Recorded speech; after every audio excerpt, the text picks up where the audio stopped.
Doggone it. Mark these here 2 fingers on a donut.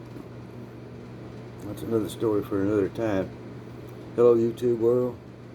Ed Kirkpatrick. God bless you and thanks for stopping by. Someone asked me the other day, where you get all these stories at? How you make these stories? I said, I don't make them up, buddy. It's all real deal. I had a long and prosperous life.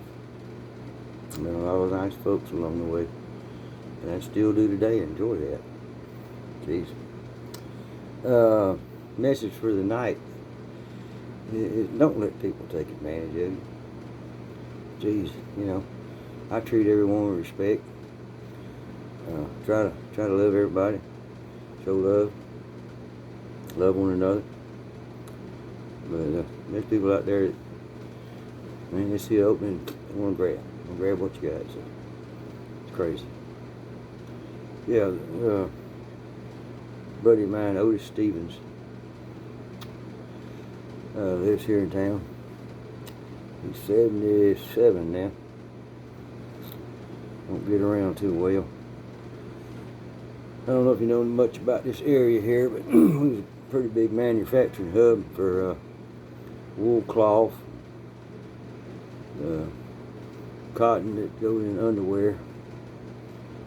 I had two big mills here, and then had another carpet mill here.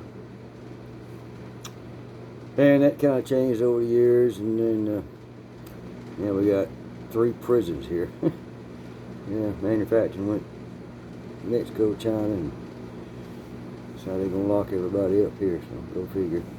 Anyway, my buddy Otis, he worked at one of the manufacturing mills here as a security guard.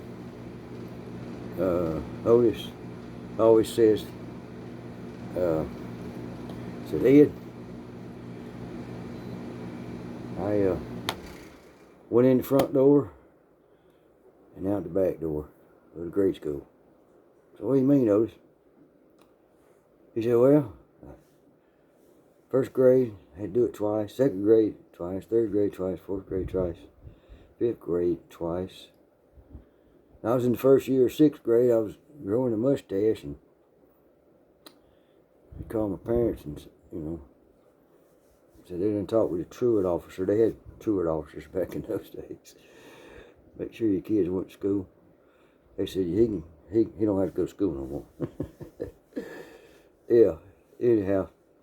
He had him a good job, though, security at this big mill, and it closed. And Otis didn't know what to do. Well, he also had plumbing skills, you know. So he started his own little plumbing business, you know, and found a guy that had about 20 houses here in town. We got 2 colleges here, a military college and a liberal arts college, which is probably 80% girls. And rich folks in Atlanta send their children down here.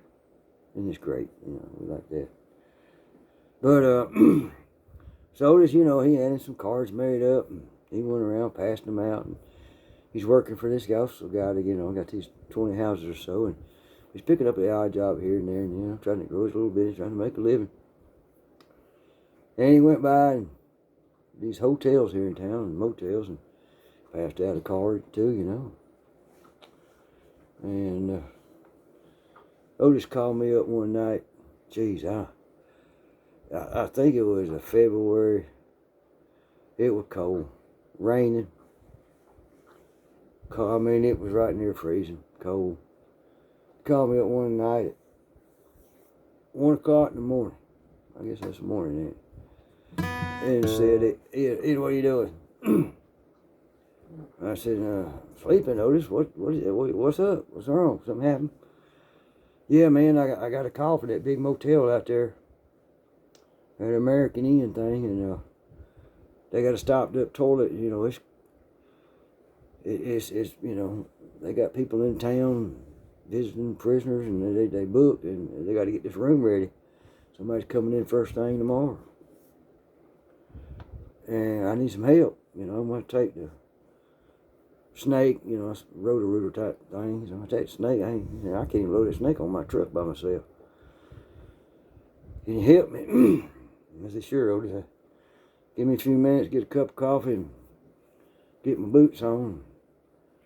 What do you want me to do? I guess I need to come to your house and load the... Yeah, come to my house and load that thing up. So, with this house, it's raining. I mean, you know, as you're driving down the road, the water's starting to freeze on your windshield. And a couple spots on the road. Man, it's going to be a nasty night. And, you know, I got Otis, we loaded the thing on this truck. I followed him on over to the motel. Got over there to the motel, and of course we had to see a Mr. Patel.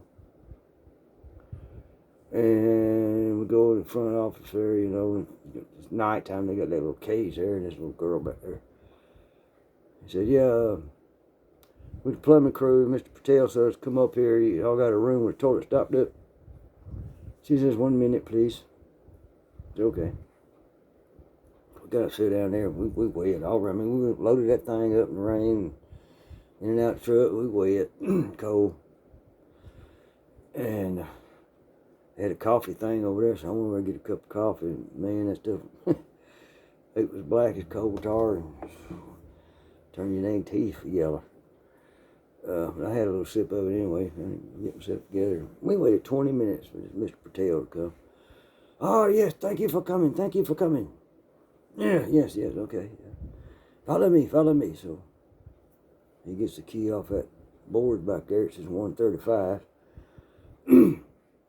So I think that's the room we parked in front of. He said, I believe it is, because there wasn't nobody there. It's a parking spot. Makes sense, don't it? Anyhow, we go there, Mr. Patel unlocks the door. Otis turns the truck around, backs in there. And it's raining. I mean, it's starting really. Wind is coming in here with it now. You know, it's a change. The weather's a changing. We're going from rain to sleet and who knows what else. So we get that thing off, and we get soaking wet again. Get that thing in the room in there, and go in there and look at the toilet, and flush it, and crap it, it runs over. And then it goes, trying to figure out what's going on here, Bubble. So we got the towels off the rack, put it around the toilet, got the water off. Oh shit, something's stopping that toilet up. Big. Yeah, it is. So we got the snake, like I said, had to run it across from the front door. You know how these motels are, the bathroom's in the very back, so we had to run the snake across the floor. And then just a moaning and bitching about the snake being on the carpet. So we went back to the truck and got some rags, and we wiped it down good, made sure it was nice and clean. This guy was being a pain. Anyhow, Otis took that snake thing, he stuck it down in there. No, he didn't go about 5 inches.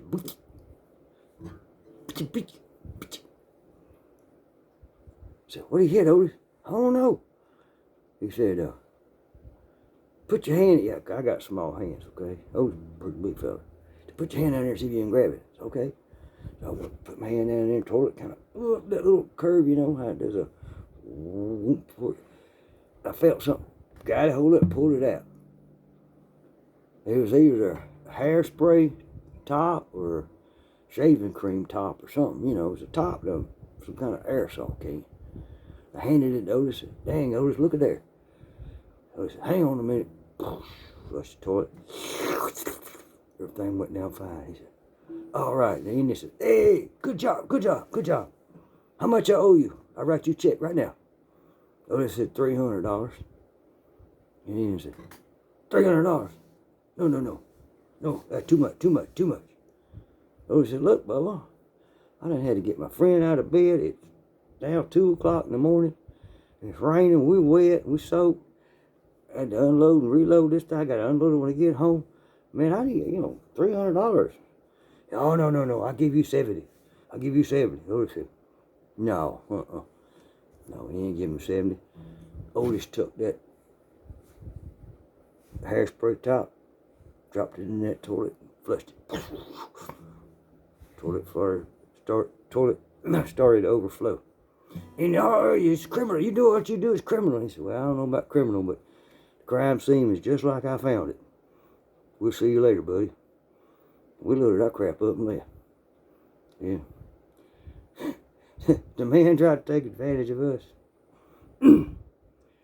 Otis made me got a 6-age education that took him 12 years, but he ain't no dummy.